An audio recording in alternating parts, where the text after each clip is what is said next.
Hello and welcome to the Poetry Show. In this Poetry Show I'm going to be talking about talking. I'm going to be talking about the sorts of people that talk on YouTube. I'm going to be talking about the sorts of people that don't know when to stop talking.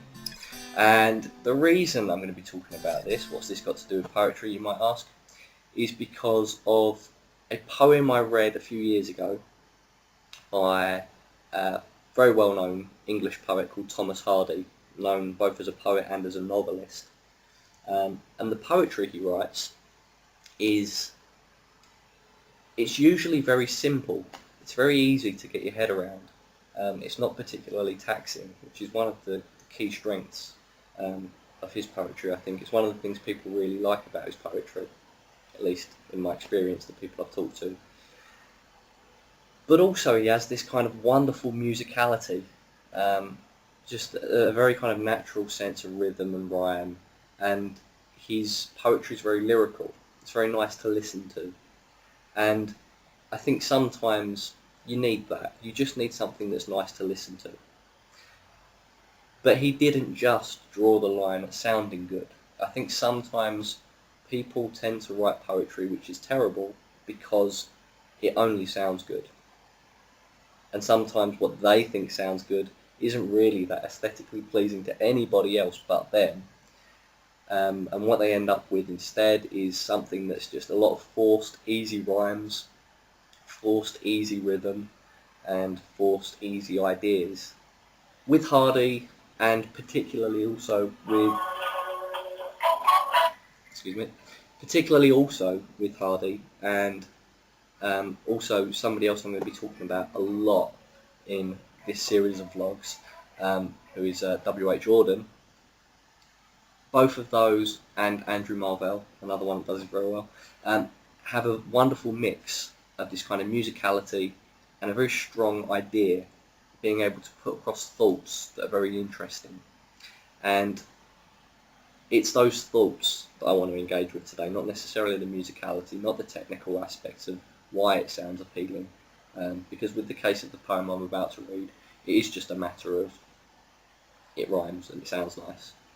And I think one of the things that Hardy does in the poem I'm about to read, and I'll get up and read it in a second, he tends to force the rhymes a little bit using quite old language.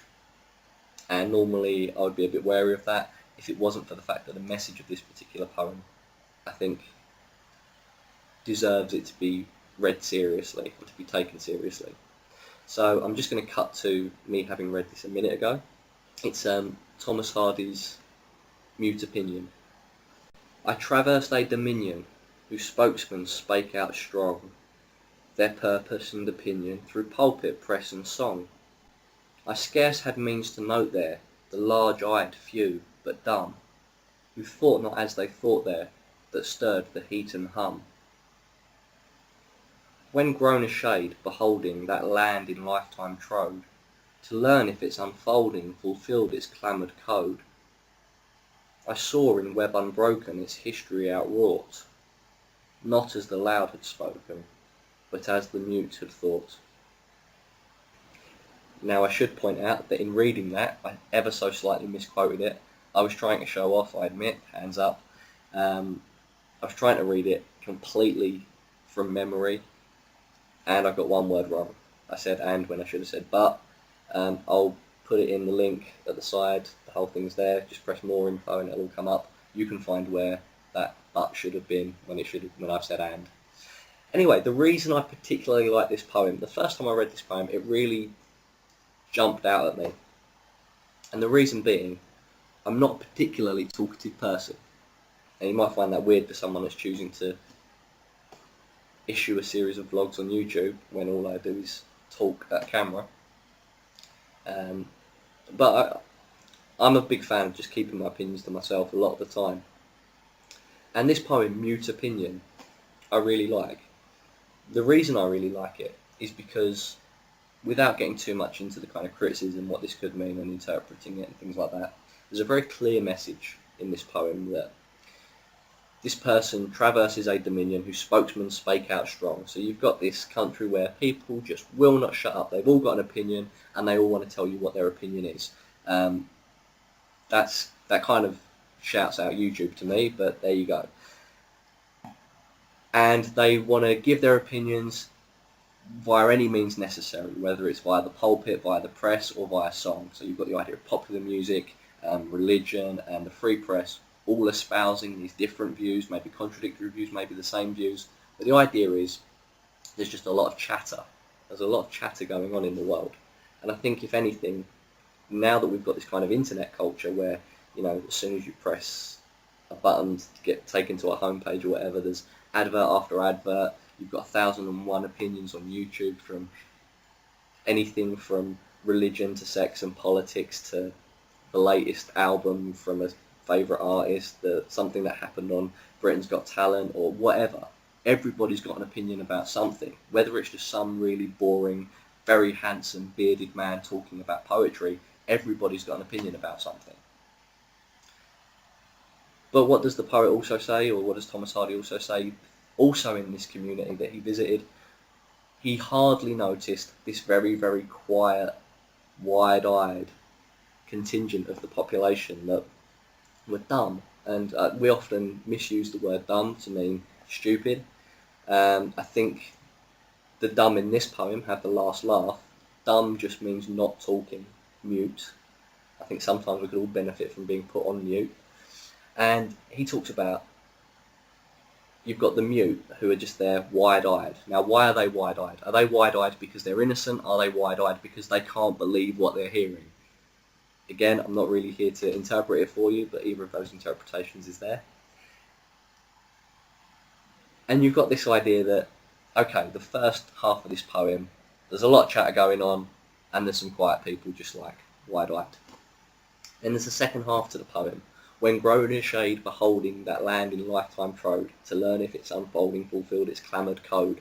So the idea that, okay, so at the end of the day, when the chips are down, at Revelation or whatever, rapture, the end of world, end time, whatever, when it gets to the very final countdown, when we're finally assessing who was right and who was wrong, who was right and who was wrong, and you get this idea that, okay, this guy sees the future, he sees in a web unbroken, what's actually going to come of these people.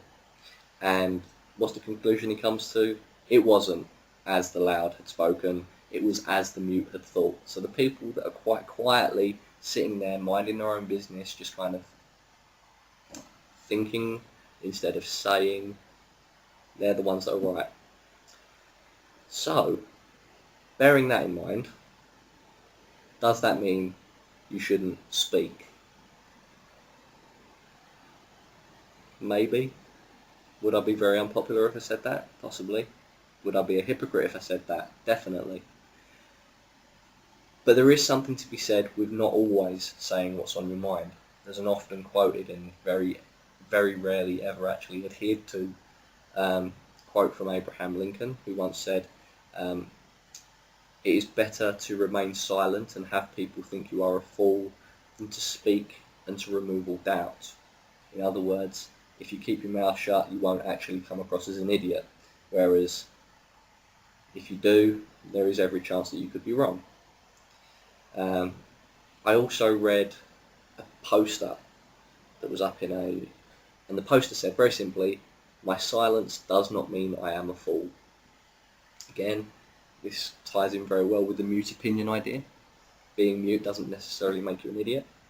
And finally, what I would like to close on. Charles Caleb Colton. I have no idea who this man is, but I know he said this: when you have nothing to say, say nothing. Don't go around pretending you know all the answers. Don't leave a video comment just because you have the ability to. If you have something worthwhile to add to society by saying something out loud, then by all means do that. If you don't, then don't. Anyway, in case I run the risk of saying more than I should, I'm now going to wrap up this episode of the Poetry Show. Anyway, I hope you enjoyed the show. I hope it's given you something to think about, and I hope it teaches you all to shut the hell up. See you later.